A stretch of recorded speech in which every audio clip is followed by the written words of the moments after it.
In Charleston, South Carolina, a 72-year-old retired teacher was about to uncover a family betrayal so devastating it would shake the foundation of everything she believed about the people she loved most. What started as Margaret Collins checking her monthly bank statement became a nightmare when she discovered her life savings had vanished without her knowledge or consent. Margaret wasn't your typical grandmother. For 40 years, she had shaped young minds at Riverside Elementary, known throughout the community for her fierce independence and sharp financial wisdom. When she stared at that bank statement showing a balance of $300 where there should have been $67,000, she had no idea she was looking at evidence of a calculated plan by her own children to solve their problems with her money. Margaret's response would teach them a lesson about respect that none of them would ever forget. Before we jump back in, tell us where you're tuning in from, and if this story touches you, make sure you're subscribed, because tomorrow, I've saved something extra special for you. The morning sun filtered through the lace curtains of Margaret Collins' two-bedroom cottage on Magnolia Street, casting delicate shadows across the hardwood floors she had refinished herself 3 years ago. At 72, Margaret maintained the same disciplined schedule she had followed during her teaching career. Up at 6, coffee by 6:15, and financial review every first Tuesday of the month. This routine had served her well through 4 decades of managing a teacher's modest salary, helping her accumulate what she considered a respectable nest egg for her golden years. Margaret settled into her father's old oak desk, the one piece of furniture she had insisted on keeping when she downsized from the family home 5 years ago. The desk held her monthly ritual items arranged with the precision of a woman who had spent decades organizing classroom supplies. Bank statements, checkbook, calculator, reading glasses, and a cup of coffee in her favorite mug, the one with faded letters that read, "World's Best Teacher," gifted by a student whose name she could no longer remember but whose smile she could still picture clearly. She opened the envelope from First National Bank of Charleston with the casual confidence of someone who had never been surprised by a bank statement. Margaret lived within her means, saved religiously, and tracked every penny with the dedication that had made her legendary among her teaching colleagues. Her retirement account sat untouched except for the required minimum distributions. Her savings account received her Social Security and pension deposits like clockwork. The checking account handled her modest monthly expenses with room to spare. The number on the first page made her blink twice, then reach for her reading glasses. $347. Margaret stared at the figure, then flipped through the pages thinking there must be some mistake, some printing error that would explain why her savings account showed a balance that wouldn't cover her monthly groceries. Her hands began to shake as she traced down the transaction history, seeing withdrawal after withdrawal, each one for thousands of dollars, each one marked, "Transfer authorized by joint account holder." Joint account holder. The words hit her like a physical blow as the memory came flooding back. 2 years ago, when she had been hospitalized for pneumonia and unable to manage her affairs for several weeks, her daughter Rebecca had suggested adding her name to the accounts for emergencies. Margaret had agreed, grateful for the help during her recovery and trusting in the bond between mother and daughter. She had never imagined that emergency access would become unlimited access. Margaret's coffee grew cold as she studied the transactions with the methodical attention she had once given to grading papers. The withdrawals had started small 6 months ago, 500 here, 1,000 there, amounts that might have escaped notice in the monthly shuffle of deposits and automatic payments. But they had grown progressively larger and more frequent. The most recent withdrawal, just 3 days ago, had emptied the remaining balance except for the few $100s that sat there now like a cruel joke. $67,000. Gone.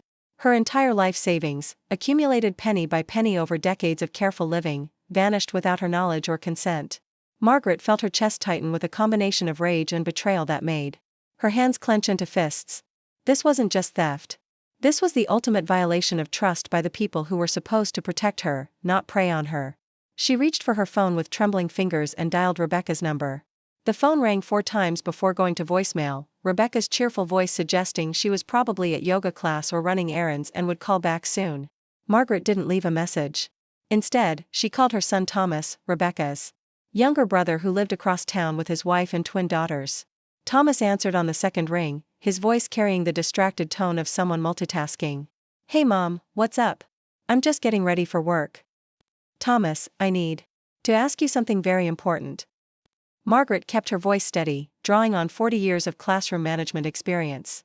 "Do you know anything about withdrawals from my savings account?"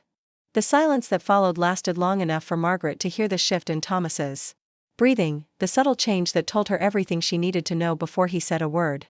"Mom, I can explain," Thomas said finally, and the guilt in his voice confirmed her worst fears. "It's not what you think." "Then tell me what it is," Margaret replied, her teacher voice emerging with the authority that had silenced countless disruptive students. "Tell me why my life savings is gone and why my own children thought they could take it without asking." Thomas's explanation came in a rush, words tumbling over each other in the desperate cadence of someone caught in wrongdoing. Rebecca's husband had lost his job 8 months ago. They were behind on their mortgage, facing foreclosure, drowning in credit card debt. Thomas and his wife were struggling too, the twins' medical bills from their premature birth still mounting. His small accounting practice barely keeping them afloat. They had talked about asking Margaret for help, but they knew she would worry, knew she would try to solve all their problems like she always did.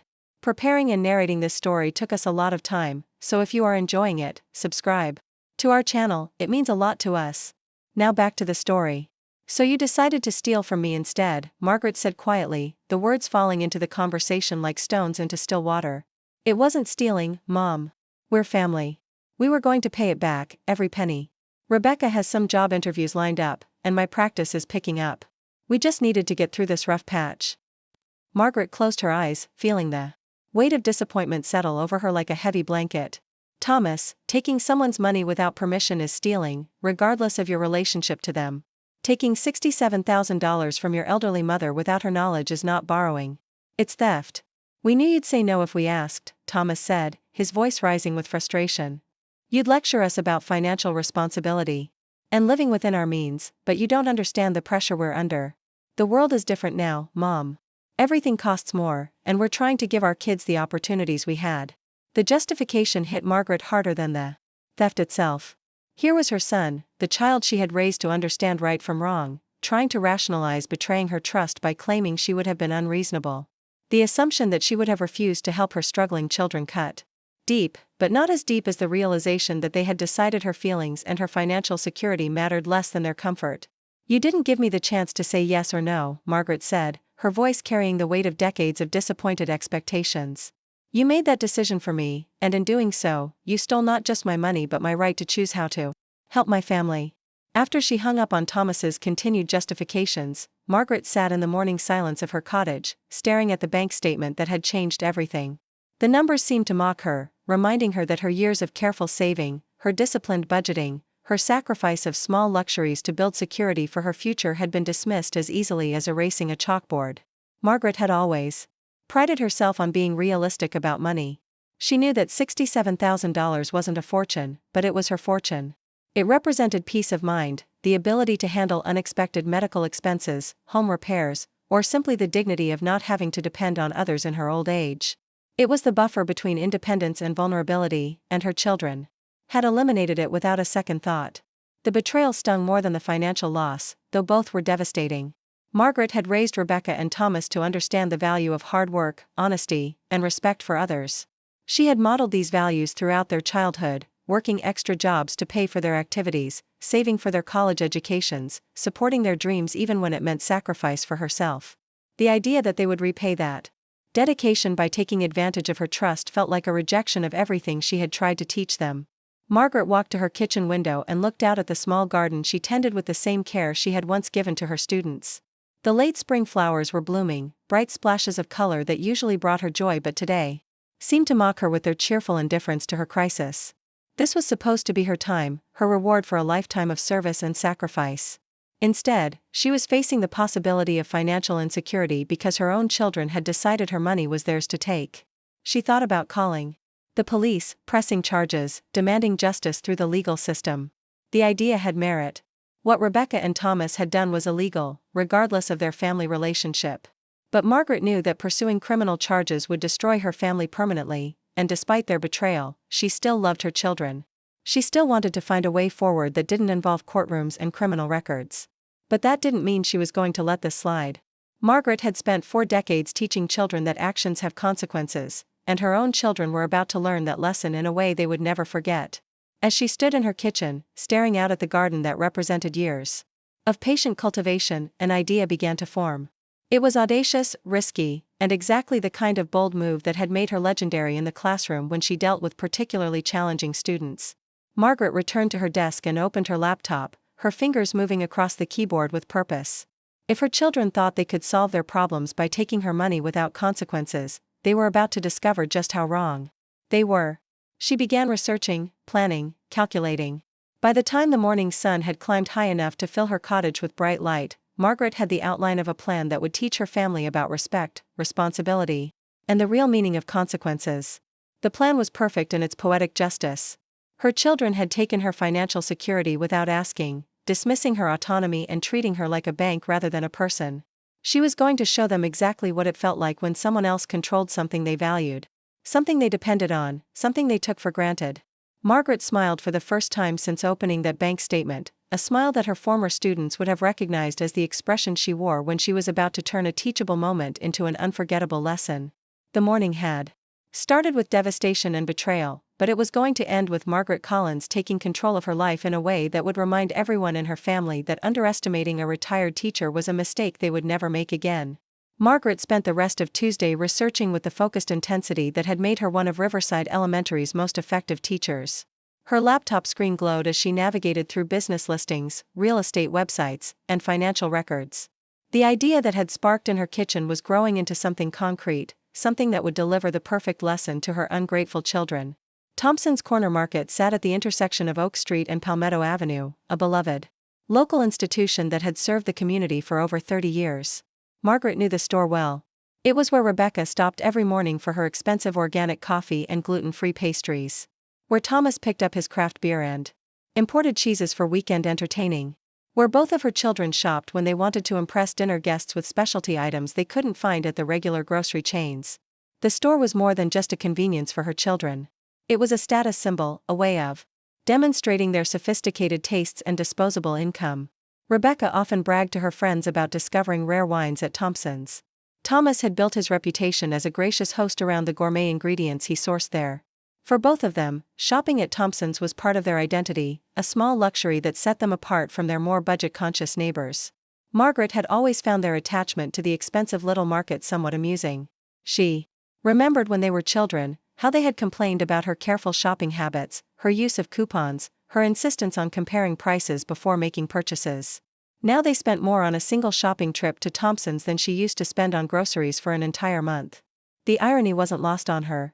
According to the commercial real estate listings Margaret found online, Thompson's Corner Market was for sale. Harold Thompson, the original owner, was 78 and ready to retire. His children had no interest in continuing the family business, preferring their careers in other cities. The asking price was reasonable for a profitable business with an established customer base and prime location. More importantly, it was within reach of Margaret's financial capabilities once she factored in her retirement accounts and the equity in her cottage. Margaret called her financial advisor, Janet Martinez, whom she had worked with for over a decade.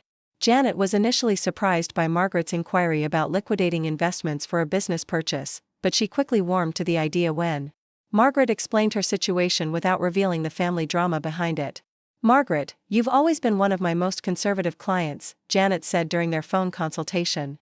"But this could actually be a smart diversification move. The market has good fundamentals, steady cash flow, and real estate that's appreciating. If you're looking for something to occupy your time and provide additional income, it's not the craziest idea I've heard." Janet agreed to run the numbers and set up a meeting with Harold Thompson for later in the week. Margaret felt a thrill of excitement she hadn't experienced in years. This wasn't just about teaching her children a lesson anymore. This was about reclaiming her power, proving to herself and everyone else that she was far from finished making bold moves in her life. Wednesday morning brought a phone call from Rebecca, who had finally listened to Thomas's account of their mother's discovery. Rebecca's voice carried the forced cheerfulness Margaret recognized from her daughter's childhood attempts to talk her way out of trouble. "Mom, Tommy told me you found out about the withdrawals," Rebecca began, as if the theft of $67,000 was merely an oversight that had been uncovered. "I want to explain everything to you properly. Can I come over this afternoon?" "You can come over," Margaret replied evenly, "but understand that I've already heard all the explanations I need. What I want now is a plan for returning my money. And an apology that acknowledges what you've actually done." Rebecca's pause told Margaret that her daughter had been expecting a very different conversation, probably one where Margaret would be emotional and confused, easy to manipulate with tears and promises. "Mom, it's complicated. We can't just write you a check tomorrow. We need time to figure out the finances." "You had time to figure out how to spend my money," Margaret said with the crisp authority that had made countless students straighten up in their chairs. Surely you can figure out how to return it. That afternoon, Rebecca arrived at Margaret's cottage looking like she was preparing for battle. She wore her most professional outfit, a navy blazer and pearls that projected competence and respectability. Her expression was carefully arranged in the contrite but reasonable look that had served her well in corporate negotiations. Margaret could see that her daughter had prepared for this conversation like a business presentation, complete with talking points and justifications. "Mom, I need you to understand the impossible position David and I were in," Rebecca began, settling into the living room chair across from Margaret's position on the sofa. "We were facing foreclosure. The bank was threatening to take our house, the house where your grandchildren live. Could you really expect us to let that happen when there was money available to prevent it?" Margaret studied her daughter's face, noting the way Rebecca had framed the situation to make Margaret feel guilty for being upset about the theft. It was a masterful manipulation, painting Rebecca and David as victims of circumstances while positioning Margaret as unreasonable for objecting to her money being used without permission. "Rebecca, let me ask you something," Margaret said, her voice carrying the patient tone she had used with students who were about to learn important lessons. "If your neighbor discovered you had taken $67,000 from their bank account without asking, what would you expect them to do?" Rebecca's careful composure flickered for a moment. "That's different, Mom. We're family." "How is it different? Explain to me how being related to someone gives you the right to steal from them." "It's not stealing when it's family helping family," Rebecca said, her voice rising with frustration. "You taught us that family comes first, that we take care of each other.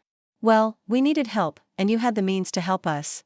Margaret felt a flash of anger at the way her daughter was twisting her values to justify betrayal. "I taught you that family takes care of each other, not that family members have unlimited access to each other's resources without permission. There's a difference between helping and taking." "We knew you'd make us jump through hoops if we asked," Rebecca continued, abandoning her conciliatory approach for something more confrontational. "You'd want to know every detail of our finances, lecture us about budgeting, make us feel like failures for needing help. This way was cleaner for everyone." The admission hung in the air between them like a confession. Rebecca had just revealed that they hadn't stolen Margaret's money because they were desperate. They had stolen it because asking for help would have been uncomfortable, because being held accountable for their financial decisions would have required admitting their mistakes and accepting conditions. "So you stole from me to avoid having an awkward conversation," Margaret said quietly. "You violated my trust and took my financial security because you didn't want to be inconvenienced by my questions." Rebecca's face flushed as she realized how her justification sounded when reflected back to her. "Mom, you're making this sound worse than it is. We always intended to pay you back." "With what money? The same money you don't have to pay your mortgage or credit cards? Or were you planning to find some other elderly relative to steal from?" The conversation continued for another hour, with Rebecca cycling through various justifications and Margaret calmly dismantling each one. By the end, Rebecca was crying and angry, frustrated by her inability to make her mother see reason. She left with promises to work out a repayment plan, but Margaret could see in her daughter's eyes that Rebecca still believed she was the victim in this situation. Thursday morning, Margaret met with Harold Thompson at his store. Harold was a gentle man with kind eyes and arthritis-gnarled hands that spoke of decades of hard work. His love for the business he had built was evident in every detail, from the carefully arranged displays to the personal relationships he maintained with longtime customers. "I've been dreading this day for months," Harold admitted as he showed Margaret around the store. "This place has been my life's work, but I can't keep up with the physical demands anymore. My back gives out after a few hours of stocking shelves, and my wife is tired of me working 7 days a week." Margaret listened to Harold's stories about the business, the challenges and rewards of serving the community, the satisfaction of providing quality products and personal service in an era of big-box stores and online shopping. She could see herself in this environment, using her organizational skills and people management experience to continue Harold's legacy while adding her own touches. "The customer base is loyal," Harold explained as they reviewed the financial records in his small office above the store. 60% of our sales come from regular customers who shop here weekly. The profit margins are good on specialty items, and the location keeps us busy with foot traffic." Margaret asked detailed questions about suppliers, staffing, seasonal fluctuations, and growth opportunities. Her teaching background had required her to manage complex systems and multiple priorities, skills that translated well to retail operations. The more she learned, the more confident she became that this wasn't just a viable business opportunity, but the perfect vehicle for her plans. Friday afternoon, Margaret's attorney, William Hayes, reviewed the purchase agreement in his downtown Charleston office. William had handled Margaret's legal affairs since her husband's death 15 years ago, and he knew her to be a careful, thoughtful person who didn't make impulsive decisions. "Margaret, this is quite a departure from your usual conservative approach," William observed as he studied the contract terms. "Are you certain you want to tie up this much of your liquidity in a retail business?" "William, I've spent my entire life being conservative and careful," Margaret replied with a smile that held secrets. "Maybe it's time I did something bold." The purchase price for Thompson's Corner Market was $125,000, including inventory, equipment, and the assumption of the lease on the building. Margaret would need to liquidate most of her retirement investments and take a reverse mortgage on her cottage to raise the funds, but the numbers worked. The business generated enough cash flow to cover her living expenses while rebuilding her savings, and the property appreciation potential made it a sound long-term investment. More importantly, owning Thompson's would give Margaret leverage over her children that they couldn't ignore or manipulate. Rebecca and Thomas had demonstrated that they felt entitled to take what they wanted from her without consequences. Now she would be in a position to show them what consequences actually looked like. Saturday morning, Margaret called both of her children to invite them to Sunday dinner at her cottage. She kept the invitation casual, mentioning that she wanted to discuss the situation with both of them present and that she had some decisions to share. Neither Rebecca nor Thomas seemed particularly concerned by the invitation. They probably expected another emotional conversation about repayment plans and family obligations. Margaret spent Saturday afternoon preparing for what she knew would be the most important family dinner of her life. She cooked Thomas's favorite pot roast and Rebecca's beloved chocolate cake, setting the table with her good china and creating an atmosphere of warmth and tradition. Tomorrow's conversation would change everything between them, and she wanted it to happen in a setting that reminded them all of the love that had once defined their relationship. Sunday arrived gray and drizzly, typical spring weather for Charleston that matched Margaret's mood as she made final preparations for the confrontation she had been planning all week. Harold Thompson had agreed to meet her at the store Monday morning to finalize the sale, pending her attorney's approval of the final documents. By Tuesday, Margaret Collins would be the owner of her children's favorite store, and their education in consequences would begin in earnest. Rebecca and Thomas arrived within minutes of each other, both looking slightly apprehensive but not particularly worried. They hugged Margaret with the careful affection of people who knew they were in trouble but hoped to minimize the damage through displays of family loyalty. Thomas brought flowers, Rebecca brought wine, and both made cheerful conversation about the weather and their children's activities. Over dinner, they avoided discussing the theft directly, instead dancing around the subject with vague references to the situation and working things out. Margaret let them maintain their comfortable illusions, asking about their jobs and their families with the genuine interest of a mother who still loved her children despite their betrayal. It wasn't until dessert was served that Margaret introduced the topic that had brought them together. "I've been thinking all week about our conversation, and about what this means for our family going forward," she began, her voice carrying the measured tone that her children remembered from their childhood discipline sessions. "Mom, we want to make this right," Thomas said quickly. "Rebecca and I have been talking, and we think we can start paying you back $1,000 a month starting next month." Margaret smiled at the offer that would take over 5 years to repay the stolen money, assuming they actually followed through on their promise. "That's generous of you, Thomas, but I've decided to take a different approach to solving this problem."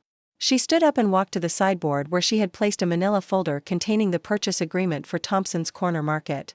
The folder felt heavy with possibility as she carried it back to the table where her children sat, watching her with growing unease. "I've realized that the real issue here isn't the money," Margaret said as she opened the folder. "The real issue is respect. You took my money because you didn't respect my right to make decisions about my own finances. You justified it by assuming you knew better than I did about what should be done with my resources." Rebecca and Thomas exchanged glances, clearly uncomfortable with the direction of the conversation but not yet understanding where it was heading. "So I've decided to teach you what it feels like when someone else controls something you value," Margaret continued, sliding the purchase agreement across the table. "Effective Tuesday morning, I will be the new owner of Thompson's Corner Market." The silence that followed was profound. Rebecca stared at the document as if it were written in a foreign language, while Thomas's face cycled through confusion, disbelief, and dawning horror as he realized what their mother had done. "You bought the store?" Rebecca's voice was barely a whisper. "You bought our store?" "I bought a business," Margaret corrected gently. "A business that happens to be where you both choose to shop. Just like you chose to access my bank account. The difference is that my choice was legal." The education of Rebecca and Thomas Collins was about to begin, and their first lesson would be about the difference between taking what you want and earning what you need. The shock on Rebecca and Thomas's faces was everything Margaret had hoped for and more. Rebecca's perfectly manicured hands trembled as she picked up the purchase agreement, her eyes scanning the legal language that made her mother's ownership of Thompson's Corner Market official. Thomas sat frozen in his chair, his mouth slightly open as he processed the implications of what his mother had just revealed. "This is insane," Rebecca finally managed, her voice cracking with disbelief. "Mom, you can't buy a store just to spite us. This is crazy behavior."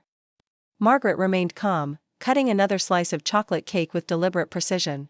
"I didn't buy it to spite you, Rebecca. I bought it because it's a sound business investment. The fact that it will teach you both some valuable lessons about respect and consequences is simply an added benefit." Thomas found his voice, though. It came out higher than usual. "Mom, you don't know anything about running a store. You're a retired teacher. This is going to fail, and you'll lose everything." "I managed a classroom of 30 students for 40 years, Margaret replied with quiet confidence. "I organized field trips, coordinated parent volunteers, balanced budgets, and dealt with difficult personalities on a daily basis. Running a small retail business requires many of the same skills, just applied differently." Rebecca was reading through the contract more carefully now, her business training kicking in as she absorbed the financial details. "You liquidated your retirement accounts for this? Mom, this is financial suicide. You're 72 years old. You should be preserving your assets, not risking them on some fantasy about teaching us lessons." "My retirement accounts were already liquidated," Margaret said pointedly. "You and Thomas took care of that when you decided my savings were yours to spend. At least this way, I'm investing in something that will generate income instead of watching my money disappear into your financial mistakes." The truth of that statement hit both children like a physical blow. They had been so focused on their own justifications for taking Margaret's money that they hadn't considered how their actions had destroyed her financial security. Now she was taking risks she never would have considered if they hadn't forced her into this position. Thomas tried a different approach, his voice taking on the patronizing tone he used with clients he considered financially naive. "Mom, let's be practical here. Small retail is a dying industry. Online shopping is killing local stores. You're making an emotional decision that you'll regret when reality sets in." Margaret smiled at her son's attempt to lecture her about financial wisdom. "Thomas, you're drowning in debt despite being an accountant. Your sister is facing foreclosure despite having a corporate job. Perhaps you're not the best people to give me advice about financial decisions." The observation stung because it was accurate. Both Rebecca and Thomas had made a series of poor choices that led to their current financial crises, yet they were trying to position themselves as more knowledgeable than their mother, who had successfully managed her finances for decades. "Besides," Margaret continued, "I've done my research. Thompson's has a loyal customer base, excellent profit margins on specialty items, and a location that generates consistent foot traffic. Harold Thompson has been profitable for 30 years, even with minimal marketing and outdated systems. I believe I can improve on his success." Rebecca set down the contract and fixed her mother with the intense stare she used in business negotiations. "What's your real game plan here, Mom? You didn't buy a store just to prove a point. What are you actually trying to accomplish?" Margaret appreciated Rebecca's directness. Her daughter might be a thief, but she wasn't stupid. "I'm trying to rebuild the financial security you destroyed, while simultaneously teaching you both that actions have consequences. You thought you could take my money without my permission because I'm just a harmless old lady who wouldn't fight back. You're about to learn how wrong you were." "What does that mean?" Thomas asked, though his voice suggested he was afraid to hear the answer. Margaret reached into the folder and pulled out a second document, this one printed on Thompson's Corner Market letterhead. "It means that effective immediately, both of you are banned from shopping at my store until you've repaid every penny you stole from me." The silence that followed was deafening. Rebecca stared at her mother as if she had suddenly sprouted horns, while Thomas's face went through several shades of red before settling on a mottled purple that suggested his blood pressure had spiked dangerously. "You can't do that," Rebecca sputtered. "You can't ban us from a public business because of a private family matter." "Actually, I can," Margaret replied calmly. "As the owner of a private business, I have the right to refuse service to anyone, as long as it's not based on protected characteristics like race or religion. Being a thief, however, is not a protected class." Thomas was doing rapid calculations in his head, and Margaret could see the moment he realized what this ban would mean for their lifestyle. "Mom, we buy all our entertaining supplies at Thompson's. Rebecca gets her organic groceries there. I source my wine and specialty cheeses there. You're basically cutting us off from everything we need for our social lives. Then you'll have to find alternatives," Margaret said matter-of-factly. The regular grocery store carries perfectly adequate food. You might have to give up some of your expensive tastes, but that seems appropriate given that you're both supposedly in financial crisis. Rebecca's professional composure was cracking, replaced by the entitled anger of someone who had never faced real consequences for her actions. This is vindictive and petty, Mom. You're punishing us for trying to save our homes and take care of our families. I'm responding proportionately to your violation of my trust, Margaret corrected. You took something valuable from me without permission. Now I'm restricting your access to something you value. The difference is that my response is legal and reversible. Pay back what you owe me, and your shopping privileges will be restored. Thomas was pacing around Margaret's small dining room now, his agitation evident in every step. This is blackmail, Mom. You're using your ownership of the store to coerce us into paying you back. No, Thomas, this is called leverage.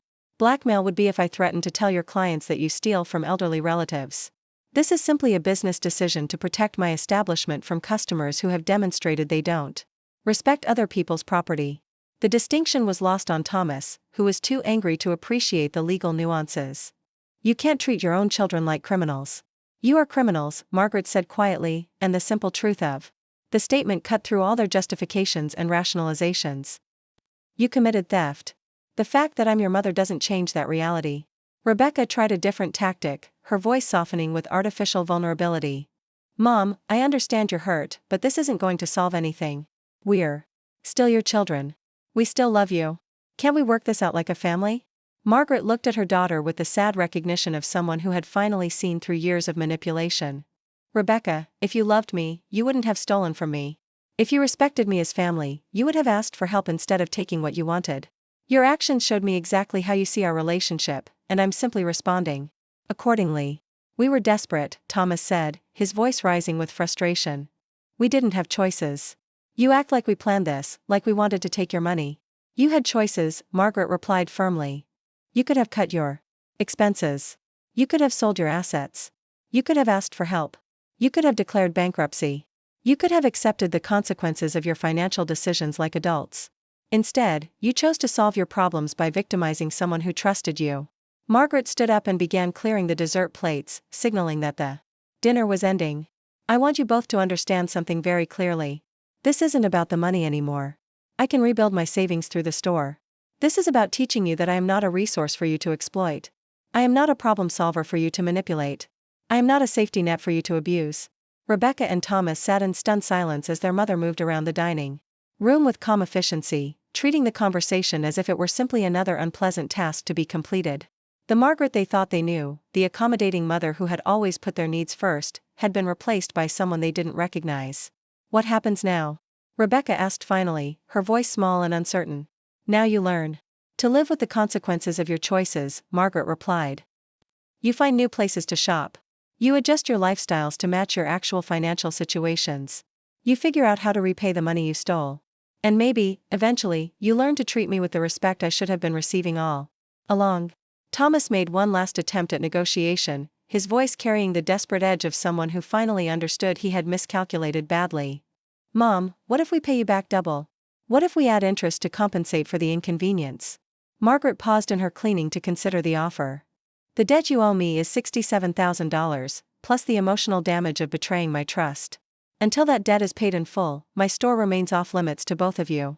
But Mom, Rebecca protested, at $1,000 a month, that will take over 5 years. Then you'd better find a way to pay faster, Margaret replied calmly. Get second jobs. Sell your luxury items. Make the same sacrifices I made for 40 years to build the savings you stole. Learn what it actually means to earn something instead of taking it. The evening ended with Rebecca and Thomas leaving Margaret's cottage in a state of shock and anger that she found oddly satisfying. They had arrived expecting to manipulate her into accepting their minimal repayment plan and grateful attitude. Instead, they were departing with the knowledge that their actions had consequences they never anticipated. Monday morning, Margaret met Harold Thompson at the store to complete the sale. Harold was delighted to turn over his keys to someone who clearly appreciated what he had built, and he spent 2 hours walking Margaret through the daily operations, introducing her to key suppliers, and sharing insights about customer preferences and seasonal trends. The morning rush starts around 7, Harold explained as they reviewed the staffing schedule. Coffee and pastries for the professionals heading to work. Lunch crowd peaks between 11 and 1. Evening shoppers come in after 5 for wine. cheese, and dinner ingredients. Weekends are busy with tourists and locals doing their weekly specialty shopping. Margaret absorbed every detail with the focused attention she had once given to lesson planning. She took detailed notes, asked thoughtful questions, and began mentally organizing systems for inventory management, customer service, and staff scheduling. This was her business now, her responsibility and her opportunity. Tuesday morning, Margaret arrived at Thompson's Corner Market an hour before opening to prepare for her first day as owner. She had spent Monday evening updating the store's banned customer list, which now included 2 new names at the top, Rebecca Collins Matthews and Thomas Collins. The list was posted discreetly behind the register where staff could reference it, without drawing customer attention. At exactly 7 o'clock, Margaret unlocked the front door and flipped the sign from "closed" to "open." Her first customer was Mrs. Peterson from down the street, a regular who had been shopping at Thompson's for over a decade. Mrs. Peterson was surprised but pleased to learn that Margaret had purchased the store, expressing confidence that the neighborhood institution would continue to thrive under local ownership. The morning rush proceeded smoothly, with Margaret working alongside Harold's longtime employee, Janet, who had agreed to stay on during the transition. Janet was a treasure trove of institutional knowledge, able to recommend products to customers and handle special orders with the expertise that came from years of experience. Around 10:30, Margaret was restocking the wine display when she saw Rebecca's car pull into the parking lot. Her daughter emerged wearing workout clothes and the determined expression of someone who had decided to test the boundaries of the new rules. Margaret felt a surge of anticipation as she watched Rebecca approach the front door. Rebecca entered the store with forced casualness, grabbing a shopping basket as if this were any ordinary day. She made it 3 steps inside before Janet approached her with professional courtesy. "I'm sorry, ma'am, but I need to inform you that you're not permitted to shop here," Janet said politely, following the script Margaret had provided. "You'll need to leave the premises immediately." Rebecca's face flushed with embarrassment as she realized that other customers were witnessing her humiliation. "There must be some mistake," she said loudly enough for everyone to hear. "I shop here all the time. I'm Margaret Collins' daughter." "There's no mistake," Margaret said, emerging from behind the wine display with calm authority. "You're trespassing in my store, Rebecca. Please leave before I call the police." The confrontation lasted less than 30 seconds, but its impact was profound. Rebecca left the store empty-handed and furious, while the other customers buzzed with curiosity about what they had just witnessed. Margaret had made her point clearly and publicly. Her children's theft had consequences that extended beyond private family conversations. Word of the incident spread quickly through the neighborhood social networks that connected regular customers, tennis club members, and PTA parents. By Thursday, Margaret began receiving visitors who claimed to be shopping but were clearly more interested in hearing the story behind Rebecca's dramatic expulsion from the store. Margaret handled these inquiries with the diplomatic skills she had developed during 4 decades of dealing with curious parents and gossipy colleagues. She confirmed that Rebecca was no longer welcome in the store due to a personal matter. But she refused to provide details that would turn her family's crisis into neighborhood entertainment. Friday afternoon brought Thomas, who attempted a more subtle approach than his sister's frontal assault. He entered the store wearing a baseball cap and sunglasses, clearly hoping to avoid recognition while he grabbed a few items. Margaret spotted him immediately but allowed him to collect a bottle of wine and some imported cheese before intercepting him at the register. "I believe you're on our restricted customer list," Margaret said pleasantly, loud enough for the other customers to hear. "Janet, please escort Mr. Collins off the premises." Thomas's attempted disguise made his ejection even more humiliating than Rebecca's direct confrontation.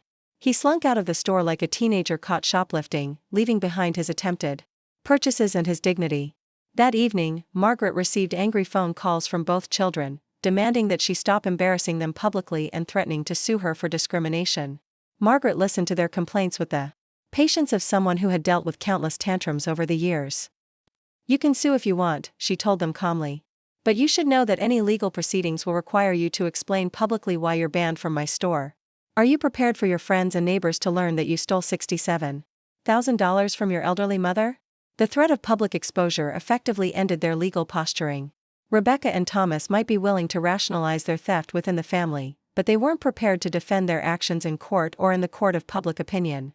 Saturday morning marked the end of Margaret's first week as a business owner, and she was surprised by how much she was enjoying the challenge. The store required the same organizational skills, attention to detail, and people management abilities that had made her successful as a teacher. More importantly, it was providing her with a sense of purpose and accomplishment that retirement had been lacking. As she prepared for the weekend rush, Margaret reflected on the week's events with satisfaction. Her children were learning that their mother was not the helpless victim they had imagined. The community was seeing her as a savvy businesswoman rather than a vulnerable elderly person. And most importantly, she was rebuilding her financial security through her own efforts, rather than depending on promises from people who had already betrayed her trust. The lesson was far from over, but the foundation had been laid. Rebecca and Thomas would have to find new ways to maintain their social status without access to Thompson's exclusive products. They would have to explain to their friends why they could no longer host dinner parties featuring gourmet ingredients from their favorite store. They would have to confront the reality that their actions had consequences that extended far beyond their mother's hurt feelings. Margaret smiled as she arranged the weekend wine display, featuring several bottles that she knew Thomas particularly favored. He could look, but he couldn't touch, and that restriction would continue until he learned to treat her with the respect she deserved. The education of her ungrateful children was proceeding exactly according to plan. 3 weeks into her ownership of Thompson's Corner Market, Margaret had transformed from a betrayed retiree into a thriving entrepreneur who commanded respect throughout the Charleston community. The store's sales had increased by 15%. Under her management, driven by her innovative customer service approach and the buzz surrounding the dramatic changes in ownership. Word had spread about the feisty retired teacher who had bought a business to teach her ungrateful children a lesson, and curiosity shoppers were becoming regular customers. Margaret had implemented several improvements that Harold Thompson had been too tired to pursue in his final years. She extended the store's hours to accommodate working professionals, added a small cafe area where customers could enjoy coffee and pastries while shopping, and created themed displays that showcased complementary products. Her teaching background proved invaluable in organizing inventory, training staff, and creating educational materials that helped customers discover new products. The most popular addition was Margaret's Wisdom Wednesday program, where she shared cooking tips, wine pairings, and life advice with customers who gathered around the cafe tables. These informal sessions had become social events that drew both longtime residents and newcomers to the neighborhood. Margaret's combination of practical knowledge and sharp wit made her the kind of local character that communities treasured, someone who added personality and depth to the shopping experience. But the real success of Margaret's venture wasn't measured in sales figures or customer counts. It was evident in the growing desperation of Rebecca and Thomas, who were discovering just how much their social lives had depended on access to Thompson's exclusive products. Their attempts to find suitable alternatives had failed miserably, forcing them to confront the reality that their mother's store truly was irreplaceable in their carefully constructed lifestyle. Rebecca had been reduced to driving 20 miles to a specialty store in Mount Pleasant, only to discover that their selection was limited and their prices were significantly higher than Thompson's. The inconvenience of the longer drive, combined with the additional expense, was eating into her already strained budget. More importantly, she could no longer spontaneously pick up ingredients for dinner parties or last-minute hostess gifts, forcing her to decline social invitations that had once been central to her identity. Thomas was facing even greater challenges. His reputation as a gracious host had been built around his ability to source unique wines and gourmet ingredients from Thompson's extensive selection. Without access to these resources, his dinner parties had become embarrassingly ordinary affairs that featured supermarket wine and grocery store cheese. His friends had begun making subtle comments about the decline in his entertaining standards, unaware that his mother's ban was the cause of his reduced hospitality. The social implications of their exclusion from Thompson's were becoming increasingly apparent to both children. Charleston's social circles were tightly connected, and Margaret's store served as an informal gathering place where neighborhood gossip was exchanged along with recommendations for dinner ingredients. By banning Rebecca and Thomas, Margaret had effectively cut them off from a crucial source of social intelligence and community connection. Margaret was well aware of her children's struggles, thanks to the network of customers who delighted in sharing updates about the family drama that had become the neighborhood's most entertaining ongoing story. Mrs. Henderson mentioned seeing Rebecca looking frustrated at the overpriced Mount Pleasant store. Mr. Garcia reported that Thomas had been asking around for wine recommendations, clearly struggling to replace his usual sources. These second-hand accounts filled Margaret with a satisfaction that was both petty and profound. The fourth week brought an unexpected development when David Matthews, Rebecca's husband, appeared at the store during the Tuesday morning coffee rush. David had always been the more diplomatic member of Rebecca's household, and his presence suggested that the family was escalating their efforts to resolve the situation. Margaret watched from behind the counter as David browsed the wine selection, clearly trying to work up the courage for a conversation he didn't want to have.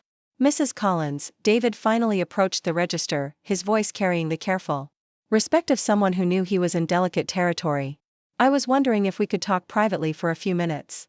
Margaret gestured toward the cafe area, which was empty between the morning rush and lunch crowd. David ordered a coffee and settled into one of the small tables, his body language suggesting he was preparing for a difficult negotiation. Margaret joined him with her own cup, maintaining the pleasant but neutral expression she had perfected during decades of parent-teacher conferences. I want to start by saying that I had no idea about the money, David began, his sincerity evident in his voice. Rebecca handled all our finances during the crisis, and she told me she had worked out a loan arrangement with you. I never knew she had taken the money without permission. Margaret studied David's face, looking for signs of deception but finding only genuine regret and embarrassment. What would you have done if you had known? I would have stopped her immediately, David replied without hesitation. I would have insisted we explore other options before putting you in that position. My parents taught me that you never take advantage of family, especially elderly family members who have already done so much for you. The acknowledgement of her vulnerability stung slightly, but Margaret appreciated David's honesty about the power dynamic that Rebecca and Thomas had exploited. What other options did you have? David's answer revealed the depth of their financial irresponsibility in stark detail. They could have sold Rebecca's luxury car and bought something more modest. They could have downsized from their expensive rental house to something more affordable. They could have cut their entertainment budget, canceled their country club membership, and eliminated the private tutoring for their children. They could have asked David's parents for help, or explored debt consolidation options, or even considered bankruptcy as a last resort. But Rebecca was adamant that we maintain our lifestyle, David explained with obvious discomfort. She said that appearing financially unstable would damage her career prospects and our social standing. She convinced me that borrowing from you was a temporary solution that would protect everything we had worked to build. Margaret saw through the careful language to the ugly truth beneath. Rebecca hadn't been protecting their lifestyle out of necessity. She had been protecting her image out of vanity, choosing to victimize her mother rather than accept the social consequences of her financial failures. The revelation made Margaret's blood pressure spike with renewed anger. David, are you here to negotiate on Rebecca's behalf? Margaret asked directly. I'm here to ask for forgiveness on behalf of our family, David replied, his voice carrying genuine humility. What Rebecca did was wrong, and the way she justified it was even worse. I've been working extra hours and taking on freelance projects to raise money for repayment, but I wanted you to know that not all of us think her actions were acceptable. Margaret felt a grudging respect for David's willingness to take responsibility for debts he hadn't incurred and decisions he hadn't made. How much have you been able to raise? About $8,000 so far, David admitted. It's not much, but I wanted to make a good faith payment to show that we're serious about making this right. The offer represented a significant step forward from Rebecca and Thomas's original plan to repay the debt at a rate that would have taken decades. Margaret could see that David understood the urgency of the situation in a way that her children still didn't. His willingness to sacrifice his own comfort to repair damage he hadn't caused spoke to a character that his wife clearly lacked. I appreciate your efforts, David, Margaret said carefully, but $8,000 is still less than 15% of what your wife stole from me. At this rate, full repayment would take years, assuming you can maintain the extra income and Rebecca doesn't create new financial crises. David nodded with the resignation of someone who had already done the same calculations. I know it's not enough, but it's a start. I was hoping you might consider allowing Rebecca back into the store as a show of good faith while we work on the rest. Margaret had been expecting this request, and she had her answer ready. David, I'm running a business, not a charity. The ban on Rebecca and Thomas will remain in place until the debt is paid in full. If you want to shop here using your own credit cards and your own money, you're welcome to do so. But Rebecca's access remains restricted. The distinction was important both practically and symbolically. Margaret was willing to separate David from his wife's crimes, but she wasn't willing to reward Rebecca's theft with restored privileges. David would be able to maintain some access to Thompson's products, but Rebecca would continue to face the consequences of her choices. David accepted the compromise with visible relief. That's fair. More than fair, considering everything that's happened. Margaret felt a moment of sympathy for David, who was clearly caught between loyalty to his wife and recognition of her wrongdoing. David, can I ask you something personal? Of course. Why are you working so hard to fix something you didn't break? Rebecca is a grown woman who made her own choices. Why isn't she the one sitting here apologizing and offering repayment? David's answer came slowly, as if he were working through the question himself. Because she doesn't think she did anything wrong. She still believes that family money should be available for family emergencies, and that asking permission would have been an unnecessary formality. She thinks you're being vindictive by making this so difficult. The admission confirmed what Margaret had suspected about her daughter's lack of genuine remorse. Rebecca wasn't sorry for stealing the money. She was sorry for getting caught and facing consequences. The distinction explained why all of Margaret's attempts at reconciliation had failed and why David was handling the cleanup instead of his wife. "David, I want you to understand something important," Margaret said with the gravity of someone delivering a life lesson. What Rebecca did wasn't a family emergency response. It was theft. The fact that she can't see the difference is exactly why she's banned from my store and why the ban will remain in place until she learns to respect other people's property. Their conversation was interrupted by the arrival of the lunch crowd. But David lingered long enough to make his first purchase under the new arrangement. He bought ingredients for a dinner party, carefully selecting items that would help him maintain the entertaining standards that Rebecca's ban had threatened. Margaret processed his payment with professional courtesy, noting that he paid with his own credit card and thanked her politely for allowing him to shop. The following Saturday brought Margaret's first major test as a business owner when Thompson's hosted its monthly wine tasting event. Harold Thompson had established the tradition years earlier as a way to introduce customers to new products, while building community connections. Margaret had decided to continue the event, but with her own educational twist that reflected her teaching background.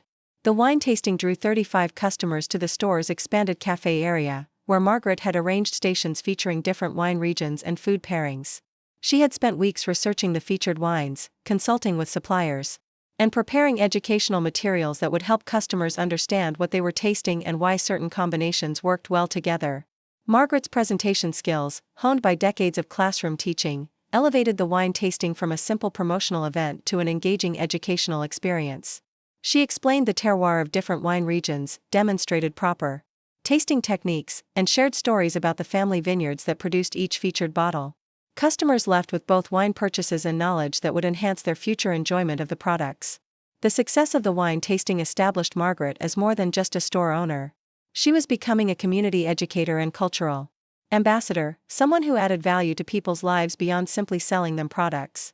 The event generated significant sales, but more importantly, it strengthened customer loyalty and positioned Thompson's as a destination rather than just a convenience. During the wine tasting, Margaret noticed several customers asking about Rebecca and Thomas, clearly hoping to witness another dramatic confrontation. She handled these inquiries with diplomatic grace, redirecting conversations toward the wines and food while refusing to provide entertainment at her family's expense. The restraint demonstrated both her professionalism and her understanding that her children's humiliation served no constructive purpose beyond the lessons they needed to learn. Monday morning brought a surprise visitor when Thomas's wife, Sandra, arrived at the store with their twin daughters, Emma and Grace. The girls were 6 years old and had no understanding of the adult conflicts that had divided their family. They knew only that they missed their grandmother and didn't understand why they couldn't visit the interesting store where Grandma worked. Sandra approached Margaret with the careful diplomacy of someone navigating a minefield. "Mrs. Collins, the girls have been asking about you constantly. They don't understand why we can't visit your store, and I was hoping you might make an exception for them." Margaret looked at her granddaughters, who were staring wide-eyed at the colorful displays and interesting smells that filled the store. Their innocent curiosity tugged at her heart, reminding her that her conflict was with their parents, not with them. The children were victims of their parents' poor choices, and punishing them would serve no constructive purpose. "The girls are always welcome here," Margaret said warmly, kneeling down to hug Emma and Grace. "Would you like to see how Grandma's store works?" Margaret spent 20 minutes giving her granddaughters a tour of the store, explaining how products were organized, demonstrating the cash register, and letting them help arrange a display of colorful fruit. Their delight in these simple activities reminded Margaret of why she had become a teacher in the first place, the joy of sharing knowledge and watching young minds discover new things. Sandra watched the interaction with visible emotion, clearly moved by the natural affection between Margaret and her granddaughters. "They've missed you so much," she said quietly. "This whole situation has been hardest on them." "I've missed them too," Margaret replied, meaning every word. "Sandra, I want you to know that you and the girls are welcome here anytime. My dispute is with Thomas, not with you or the children." The gesture represented an important evolution in Margaret's approach to the family crisis. She was learning to separate the innocent from the guilty, to maintain relationships that mattered while still enforcing consequences for those who had wronged her. The distinction would prove crucial as the family worked toward eventual reconciliation. As Sandra prepared to leave with the girls, she turned back to Margaret with obvious internal conflict. "Mrs. Collins, I know what Thomas did was wrong, and I've told him so repeatedly. He's been working extra hours to raise money for repayment, but the guilt is eating him alive. Is there anything he could do to earn your forgiveness sooner?" Margaret considered the question carefully. "Sandra, Thomas can start by taking full responsibility for his actions without making excuses or blaming circumstances. He can acknowledge that he stole from me, not that he borrowed money during a crisis. He can apologize for violating my trust, not for getting caught. When he's ready to do those things sincerely, we can talk about rebuilding our relationship." The conversation with Sandra crystallized something important for Margaret about the path forward. Forgiveness wouldn't come through financial repayment alone. It would require genuine acknowledgement of wrongdoing, sincere remorse, and demonstrated changes in behavior. Her children would need to earn her trust back through consistent actions over time, not through negotiated settlements or family pressure. That evening, Margaret sat in her cottage reviewing the store's financial reports with deep satisfaction. The business was exceeding her projections, her community standing had never been higher, and her children were finally learning lessons they should have absorbed decades earlier. Most importantly, she was proving to herself and everyone else that being 72 didn't mean being powerless or irrelevant. The phone rang as Margaret was preparing for bed, and caller ID showed Rebecca's number. Margaret let it go to voicemail, but listened to the message immediately. Rebecca's voice was tired and defeated, lacking the righteous anger that had characterized her earlier communications. "Mom, I know you probably won't call me back, but I wanted you to know that I understand what you're trying to teach us. The store ban is working. We can't maintain our lifestyle without Thompsons, and our friends are starting to ask questions we can't answer. I don't know how to fix this, but I want to try. Please call me when you're ready to talk." Margaret deleted the message without returning the call, but she felt a spark of hope for the first time since the crisis began. Rebecca was finally acknowledging that her actions had consequences, that her mother wasn't just being vindictive or unreasonable. The education of her ungrateful children was working, slowly but surely, and Margaret was confident that eventually they would learn the lessons she was teaching. The question was whether they would learn them in time to salvage their relationship, or whether their pride would cost them their mother's love forever. As Margaret turned off the lights and settled into bed, she reflected on the remarkable transformation of her life over the past month. She had gone from victim to victor, from powerless to empowered, from irrelevant to indispensable. The betrayal that had devastated her had ultimately liberated her, forcing her to discover strengths and capabilities she never knew she possessed. Tomorrow would bring new challenges and opportunities, and Margaret Collins was ready for all of them. 6 weeks into her new career as a business owner, Margaret had become something of a local celebrity in Charleston's close-knit community. The story of the retired teacher who bought a store to teach her children about consequences had spread through social media, neighborhood newsletters, and the informal networks that connected residents across the historic city.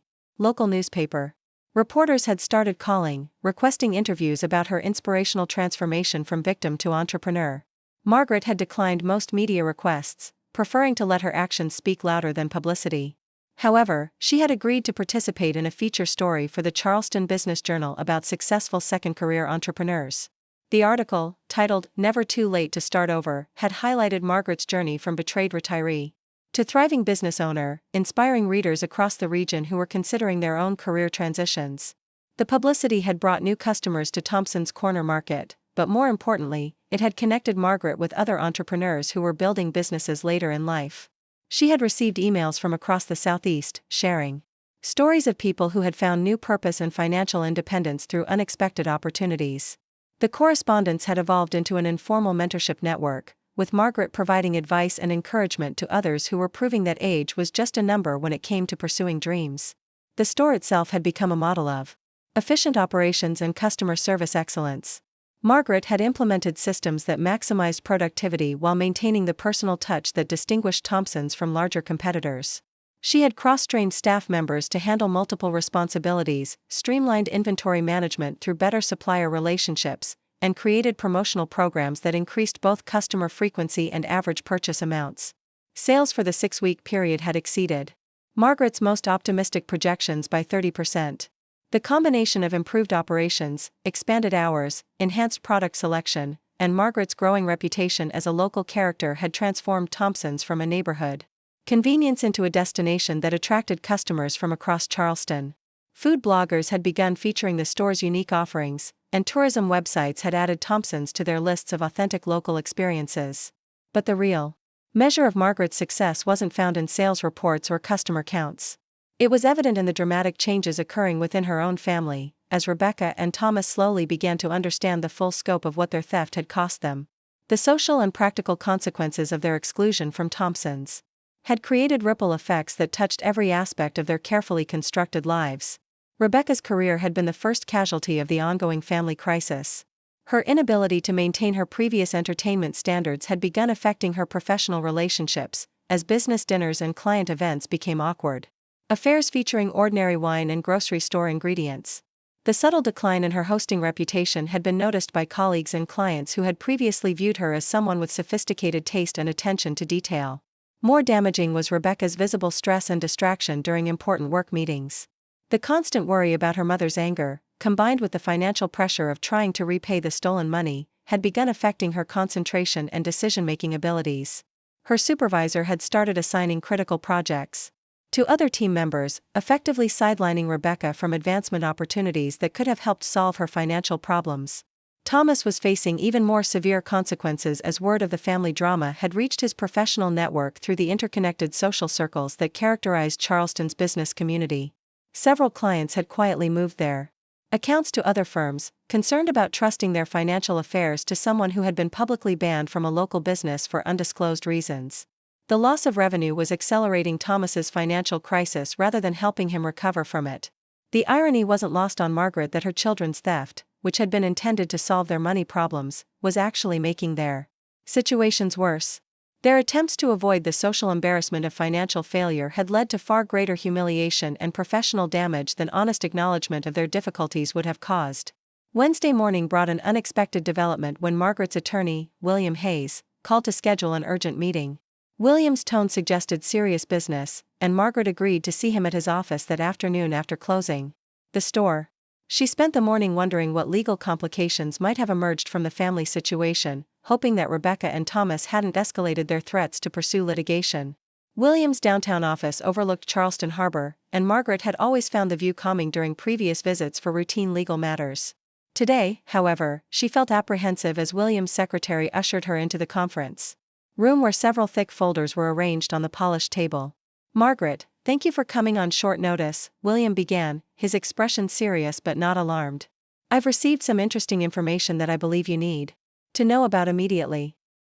William opened the first folder to reveal a collection of financial documents, bank statements, and legal papers that Margaret didn't recognize. "A private investigator contacted me yesterday with information about Rebecca and Thomas that was discovered during a background check for one of Thomas's potential clients."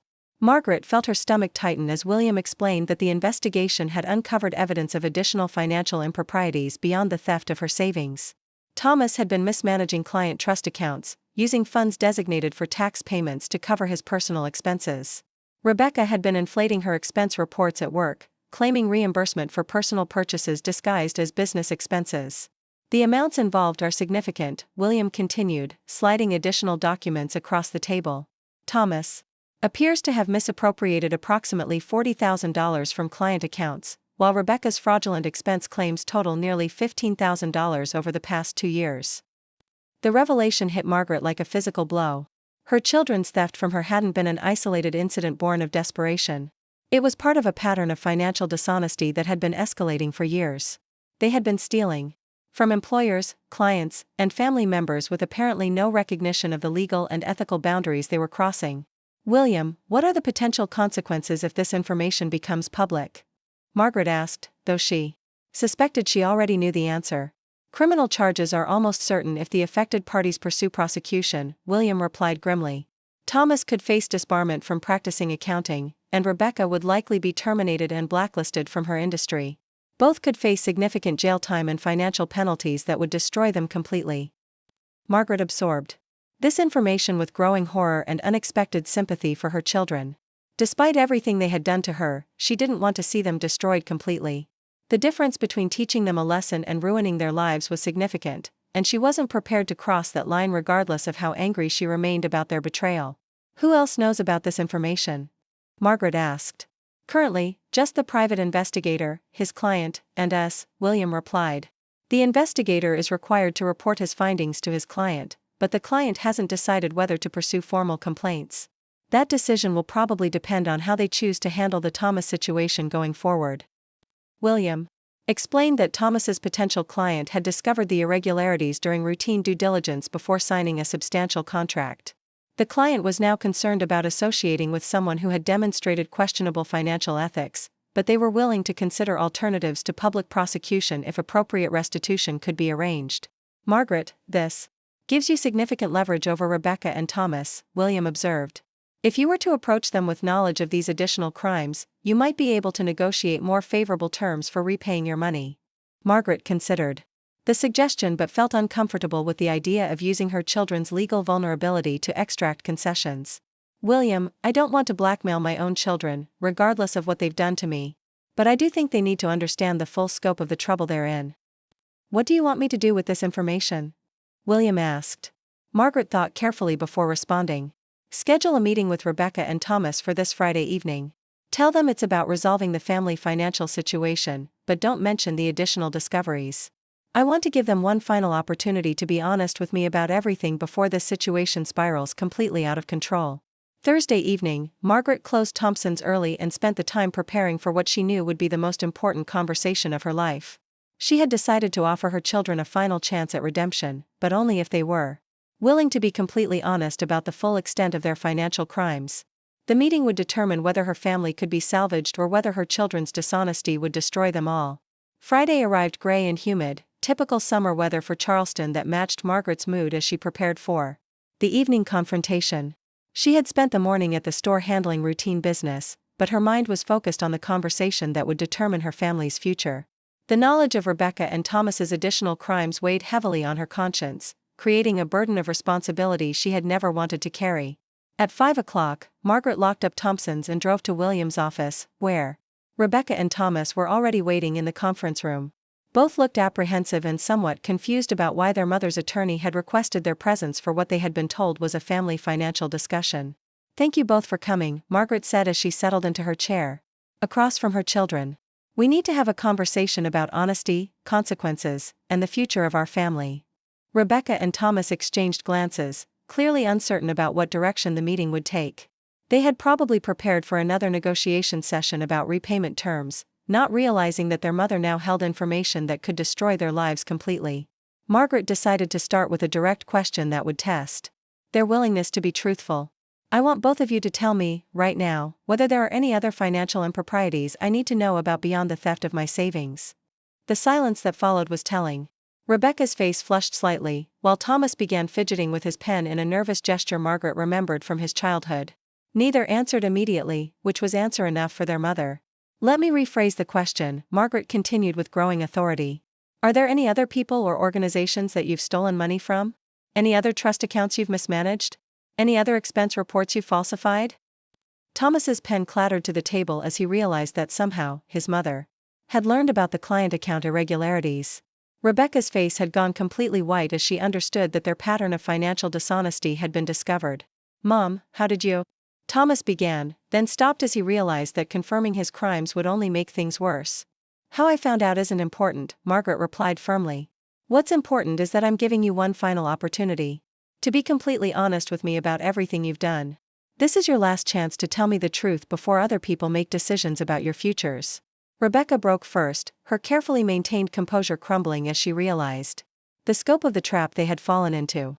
Mom, we never meant for things to go this far. It started small, just covering gaps in cash flow, and then it got out of control.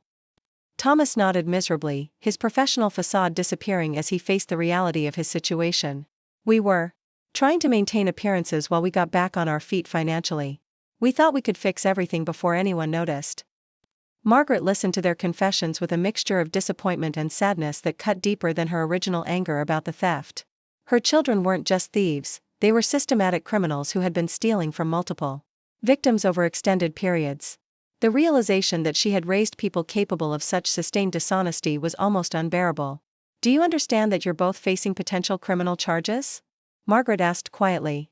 Do you realize that your professional careers are probably over regardless of what happens legally? The weight of their situation was finally sinking in for Rebecca and Thomas. They had been so focused on managing individual crises that they hadn't considered how their pattern of behavior would look when examined collectively. Now they were facing the possibility of losing everything they had worked to build, plus potential imprisonment for their crimes. "Mom, what can we do?" Rebecca asked through tears that seemed genuine for the first time since the crisis began. "How can we fix this?" Margaret looked at her children with the sad recognition of someone who had finally accepted a painful truth. "Rebecca, Thomas, I don't know if you can fix this. But I know that your only chance starts with taking complete responsibility for what you've done and making full restitution to everyone you've wronged." William had remained silent during the family conversation, but now he leaned forward with professional authority. "Rebecca, Thomas, I need to explain your legal situation clearly. Multiple parties have grounds for criminal prosecution against both of you. The amounts involved exceed the thresholds for felony charges, and the systematic nature of your actions suggests ongoing criminal enterprises rather than isolated incidents." The stark legal assessment seemed to break through their remaining denial and self-justification. For the first time since the crisis began, Rebecca and Thomas appeared to truly understand the magnitude of what they had done and the consequences they were facing. Margaret felt an unexpected surge of protective instinct for her children, despite everything they had put her through. They were still her family, still the babies she had raised and loved, even if they had become people she no longer recognized. The maternal bond that had driven her to help them financially in the past was now driving her to save them from complete destruction. "I'm going to make you an offer," Margaret said slowly, surprising everyone in the room including herself. "One chance to avoid criminal prosecution and rebuild your lives, but only if you meet very specific conditions." Rebecca and Thomas leaned forward with desperate hope, while William looked concerned about whatever his client was about to propose. Margaret had been thinking about this possibility all week, developing a plan that would hold her children accountable, while still giving them a path to redemption. "You will both resign from your current positions immediately and publicly admit your financial crimes to your employers," Margaret began, outlining conditions that would be painful but not permanently destructive. "You will make full restitution to everyone you've wronged, including me, even if it takes years to complete. You will undergo financial counseling and submit to ongoing oversight of your spending and earnings." The offer represented a lifeline that neither Rebecca nor Thomas had expected, but Margaret could see in their faces that they understood the severity of the conditions she was proposing. They would have to sacrifice their pride, their careers, and their lifestyle to accept her help, but they would avoid criminal prosecution and the possibility of rebuilding their lives eventually. "Most importantly," Margaret continued, "you will never again lie to me about anything, and you will treat me with the respect I should have been receiving all along. Any violation of these conditions will result in my full cooperation with criminal prosecutions." The room fell silent as Rebecca and Thomas processed the offer that would determine the rest of their lives. Margaret watched her children wrestling with the choice between accepting her terms and facing the consequences of their crimes alone. The decision they made would reveal whether they had finally learned the lessons she had been trying to teach them, or whether their pride would destroy them completely. The moment of truth had arrived, and Margaret waited to see what kind of people her children would choose to become. The silence in William's conference room stretched for nearly 5 minutes as Rebecca and Thomas wrestled with their mother's ultimatum. Margaret watched her children's faces cycle through denial, anger, bargaining, and finally acceptance as they realized this was their only viable path forward. The alternative was criminal prosecution, professional destruction, and potential imprisonment that would devastate their families for generations. Thomas spoke first, his voice barely above a whisper. "Mom, if we accept your terms, how do we explain our resignations to our families? How do we tell Sandra and the twins that Daddy lost his job because he's a thief?" The question revealed the depth of Thomas's concern for his children's well-being, and Margaret felt a flicker of hope that her son still possessed some moral compass despite his recent actions. "Thomas, you tell them the truth, age-appropriately. You explain that you made serious mistakes with money and that you're taking responsibility for fixing them. Children are more resilient than adults think, and they respect honesty more than we give them credit for." Rebecca was still struggling with the implications of Margaret's offer. "Mom, if we resign from our jobs, how are we supposed to make restitution? We can't pay back hundreds of thousands of dollars without income. You find new jobs that match your actual qualifications rather than your inflated self-images," Margaret replied with the practical authority that had made her an effective teacher. "You work multiple jobs if necessary. You live within your means instead of beyond them. You learn what it actually means to earn something through honest effort." William leaned forward with legal caution. "Margaret, I need to point out that Even with their cooperation, there's no guarantee that all affected parties will agree to avoid prosecution. Some of the victims may insist on criminal charges regardless of restitution efforts. That's a risk they'll have to take, Margaret said firmly. But it's a better risk than the certainty of prosecution if they do nothing. Rebecca looked at her mother with something approaching desperation. What about our children? Emma and Grace don't deserve to suffer because of our mistakes. If we lose everything, they lose their stability, their school, their friends.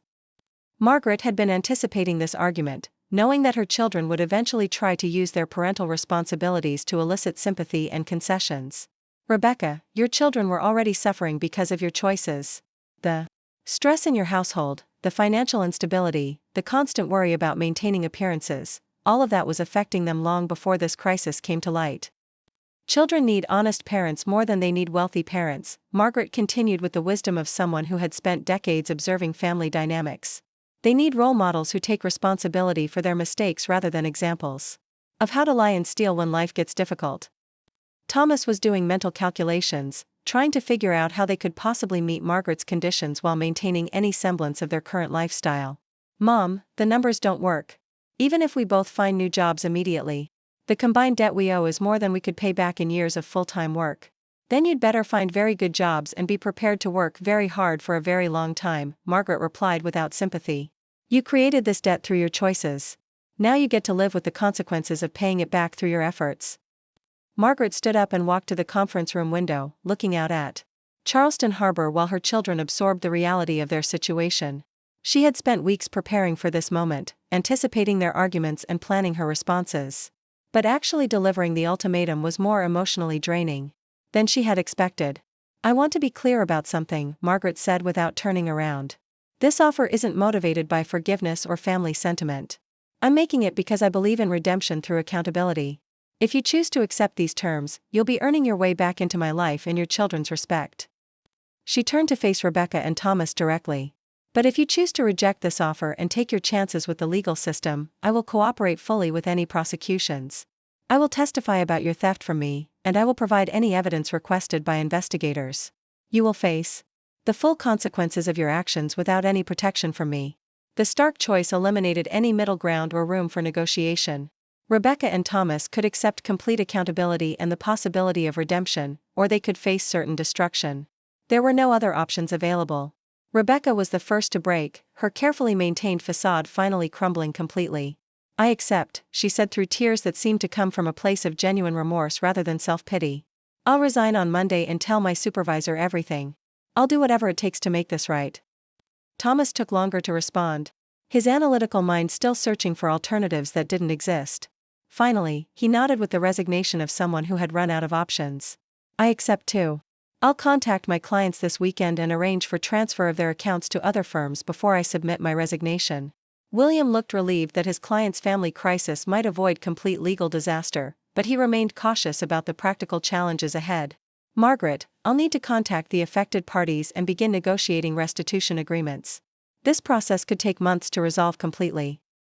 Then we'd better start immediately, Margaret replied. Rebecca, Thomas, I want both of you to prepare complete inventories of all your assets, bank accounts, investments, personal property, everything. We'll liquidate whatever we can to make initial restitution payments while you're looking for new employment. The business-like efficiency of Margaret's approach seemed to steady her children, giving them concrete tasks to focus on rather than dwelling on their overwhelming situation. They would need to maintain momentum through action rather than getting lost in regret and self-recrimination. There's one more condition I haven't mentioned yet, Margaret added, and both Rebecca and Thomas looked up with apprehension about what additional requirement she might impose. You will both enter counseling, individual therapy to address the character issues that led to these choices, and family therapy so we can rebuild our relationships on honest foundations.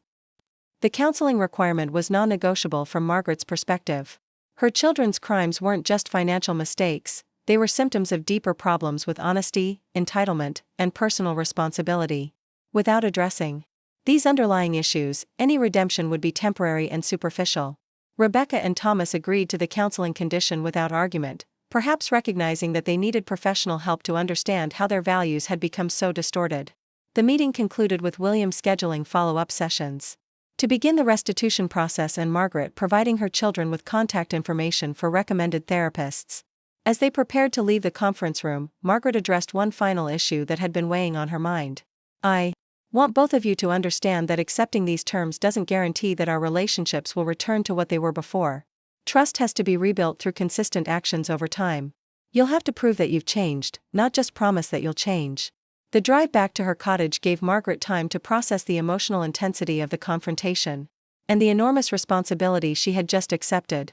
By offering her children a path to redemption, she had committed herself to years of oversight, monitoring, and potential disappointment if they failed to meet their obligations. But Margaret also felt a sense of purpose that had been missing since the original theft was discovered. Instead of simply punishing her children for their crimes, she was now actively working to rehabilitate them.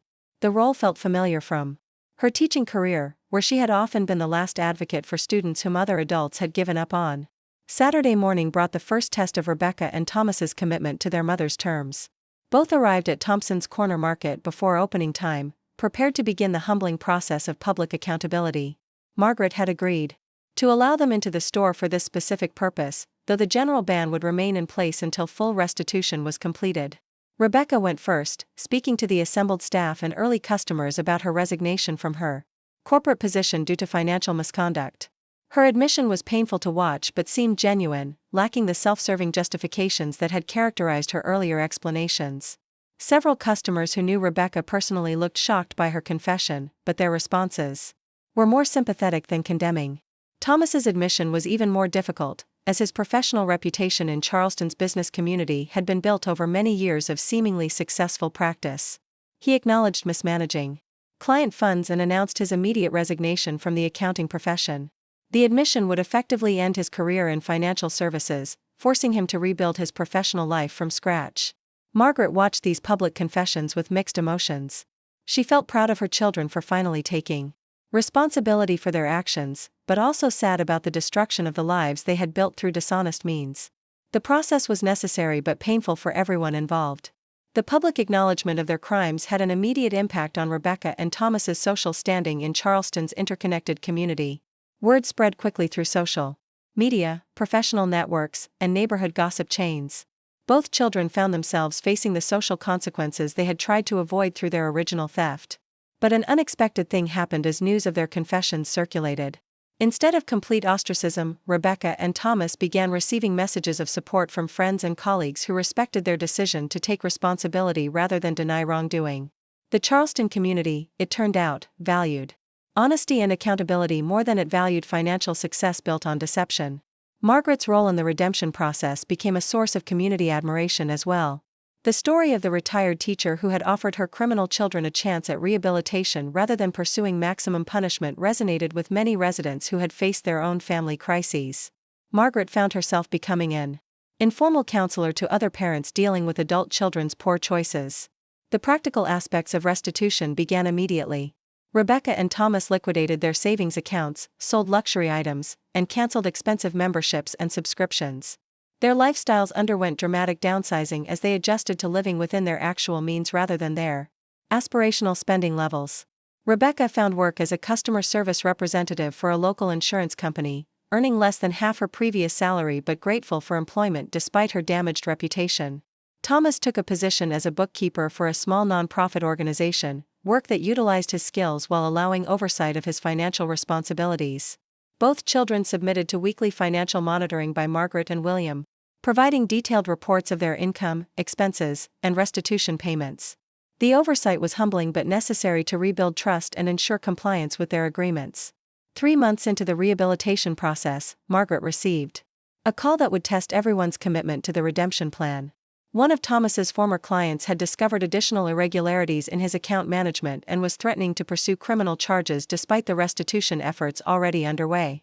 Margaret met with the angry client, a successful businessman named Robert Chen who had trusted Thomas with his family's retirement savings. Chen was justifiably furious about the betrayal and skeptical about Thomas's claims of reform. He wanted to see Thomas face criminal prosecution as an example to other financial professionals who might be tempted to steal from clients. "Mr. Chen, I understand your anger," Margaret said during their difficult conversation. "My son violated your trust in the worst possible way, and you have every right to demand justice through the legal system. But I want to ask you to consider The difference between justice and vengeance, Margaret continued with the persuasive skills she had developed through decades of parent conferences. Thomas is making full restitution, has lost his career, and is rebuilding his life under constant oversight. Criminal prosecution would destroy his family without providing you any additional compensation. Chen listened to Margaret's arguments but remained unconvinced. Mrs. Collins, your son didn't just steal money from me. He stole my peace of mind, my trust in financial professionals, my confidence in the systems that are supposed to protect investors. Why should I care about his family when he didn't care about mine? The question was fair and devastating, cutting to the heart of why rehabilitation was so much more difficult than punishment. Margaret had no easy answer for why Chen should show mercy to someone who had shown him none. Because forgiveness benefits the forgiver as much as the forgiven, Margaret said finally. Because choosing redemption over revenge helps build the kind of community we all want to live in. Because your children will learn more from watching you choose mercy than they will from watching you choose maximum punishment. The conversation with Chen lasted 3 hours and tested every persuasive skill Margaret possessed. In the end, Chen agreed to accept full restitution plus significant financial penalties in lieu of criminal prosecution, but only because he was impressed by Margaret's personal guarantee of oversight and accountability. The near miss with criminal prosecution served as a wake-up call for Rebecca and Thomas about how precarious their situation remained. They redoubled their efforts at rehabilitation, working additional part-time jobs to accelerate restitution payments and demonstrating through consistent actions that their commitment to change was genuine. 6 months after accepting Margaret's terms, both children had made significant progress toward rebuilding their lives and relationships. Rebecca had been promoted to a supervisory role at the insurance company and was being considered for further advancement based on her work ethic and integrity. Thomas had started a small tax preparation business that operated under strict oversight but allowed him to use his professional skills ethically. Most importantly, both children were attending regular therapy sessions and family counseling with Margaret. The sessions were often difficult, requiring them to confront uncomfortable truths about their values and choices, but they were making genuine progress toward becoming the people Margaret had originally tried to raise. The transformation wasn't complete, and Margaret knew it might take years before trust was fully restored. But for the first time since discovering the theft, she felt hopeful about her family's future. Her children were learning that redemption was possible through accountability, that consequences could be educational rather than purely punitive, and that their mother's love was tough enough to survive even their worst choices. As Margaret prepared for another day at Thompson's Corner Market, she reflected on the remarkable journey that had brought her family to this point. What had started as devastating betrayal had become an opportunity for growth, education, and, ultimately, redemption. The store that had been her weapon had become her classroom, and her children were finally learning the lessons that would allow them to rebuild their lives with dignity and purpose. 1 year after Margaret Collins had discovered the devastating theft that changed everything, Thompson's Corner Market had become more than just a successful business. It had evolved into a symbol of resilience, transformation, and the power of turning betrayal into purpose. The store's anniversary celebration drew customers, community leaders, and local media who wanted to commemorate not just a business milestone, but an inspirational story that had touched lives far beyond Charleston's borders. Margaret stood behind the counter that Saturday morning, watching the steady stream of customers who had become like extended family over the past 12 months. The elderly gentleman selecting wine for his anniversary dinner, the young mother discovering organic baby food options, the college student learning about cooking from Margaret's patient guidance, each interaction represented the community connections that had given her life new meaning and direction. The transformation extended far beyond the store's financial success, though the numbers were impressive enough. Revenue had increased by 68% under Margaret's management, driven by her innovative programming, expanded product lines, and the store's reputation as a place where customers received education along with their groceries, food, and wine. Writers from across the Southeast had featured Thompson's in articles about authentic local experiences, drawing tourists who wanted to meet the famous grandmother who had turned family crisis into community asset. But Margaret's greatest pride came from watching her children's continued progress toward redemption. Rebecca had been promoted again at the insurance company and was now managing a team of customer service representatives. Her supervisors praised her work ethic, integrity, and ability to help struggling clients find solutions to complex problems. The empathy she had developed through her own financial crisis made her exceptionally effective at understanding and addressing customer concerns. Thomas had successfully launched his tax preparation business under the oversight structure Margaret had insisted upon. His commitment to transparency and ethical practices had slowly rebuilt his professional reputation, and he was beginning to attract clients who valued his reformed approach to financial services. The nonprofit organization where he maintained part-time employment had offered him a full-time position managing their financial operations, recognizing his dedication to honest accounting practices. The restitution process was ahead of schedule, with both children making larger payments than originally projected thanks to their improved employment situations and dramatically reduced living expenses. More importantly, their attitudes had fundamentally shifted from entitlement and justification to humility and genuine remorse. The family therapy sessions had evolved from tense confrontations to collaborative discussions about building stronger relationships based on honesty and mutual respect. Margaret's role as an inadvertent community counselor had expanded significantly. Over the year, parents facing challenges with adult children, small business owners navigating family employment issues, and individuals dealing with financial betrayal by trusted relatives regularly sought her advice. Her combination of practical wisdom, teaching experience, and personal insight made her uniquely qualified to help others find constructive solutions to complex family problems. The story of Margaret's transformation had caught the attention of publishers and media producers interested in sharing her experience with wider audiences. She had received offers to write a book about turning personal crisis into business opportunity, requests to speak at entrepreneurship conferences, and invitations to appear on television programs focused on family dynamics and financial responsibility. Initially, Margaret had declined most of these opportunities, preferring to focus on running her business and rebuilding her family relationships. But as she realized how many people were struggling with similar issues of family betrayal and financial abuse, she began to see sharing her story as an extension of her teaching mission. The first speaking engagement had been at a conference for family business owners in Atlanta, where Margaret addressed an audience of entrepreneurs dealing with trust issues among family members. Her presentation, titled "When Family Members Become Financial Predators," had received standing ovations and generated numerous requests for follow-up consultations. Margaret's message resonated because it offered hope without minimizing the pain of family betrayal. She acknowledged the devastating impact of having trusted relatives violate that trust, but she also demonstrated that recovery was possible through clear boundaries, consistent consequences, and genuine commitment to change from all parties involved. The success of her speaking career had led to additional opportunities that Margaret carefully evaluated based on their potential to help others facing similar challenges.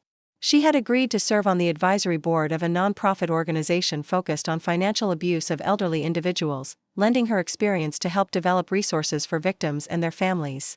The organization had been particularly interested in Margaret's approach to rehabilitation rather than purely punitive responses to family financial crimes.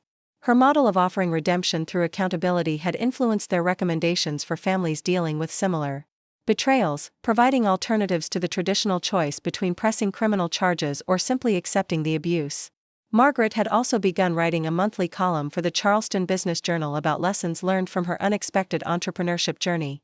The columns addressed topics ranging from late-career business development to managing family employment issues, always grounded in the practical wisdom she had gained through her own challenging experiences. The writing process had become unexpectedly therapeutic for Margaret, allowing her to process her emotions and insights while helping others navigate similar challenges. Reader feedback had been overwhelmingly positive, with many sharing their own stories of overcoming betrayal and finding new purpose through adversity. One particularly meaningful response had come from a woman in North Carolina whose daughter had stolen her retirement savings to fund a failed business venture. The woman had read Margaret's story and been inspired to pursue her own form of constructive consequences rather than simply cutting off contact with her daughter. The outcome had been successful rehabilitation and restored family relationships, validating Margaret's belief that redemption was possible when accountability was properly structured. The second anniversary of Robert's death had marked another milestone in Margaret's journey toward rebuilding her life after loss and betrayal.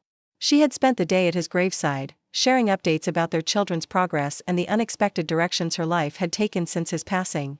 The conversation had been imaginary but therapeutic, helping her process how much had changed and how much growth had occurred through adversity. Margaret felt confident that Robert would have been proud of how she had handled the family crisis, turning a devastating betrayal into an opportunity for education and growth. His values of accountability, hard work, and family commitment had guided her decisions throughout the difficult process of holding their children responsible while still offering them paths to redemption. The store had become a memorial to Robert's influence in unexpected ways. Margaret had created a small display featuring his favorite books about business ethics and personal responsibility, making them available for customers who were interested in the philosophical foundations that had guided her approach to the family crisis. The display generated numerous conversations about values-based decision-making and the importance of maintaining integrity under pressure. Spring brought news that would test everyone's commitment to the rebuilding process. Sandra, Thomas's wife, had been offered a promotion that would require the family to relocate to Atlanta. The opportunity represented significant career advancement and financial improvement, but it would also remove Thomas from the direct oversight structure that had been central to his rehabilitation. The family held extensive discussions about how to handle this new challenge without undermining the progress that had been made.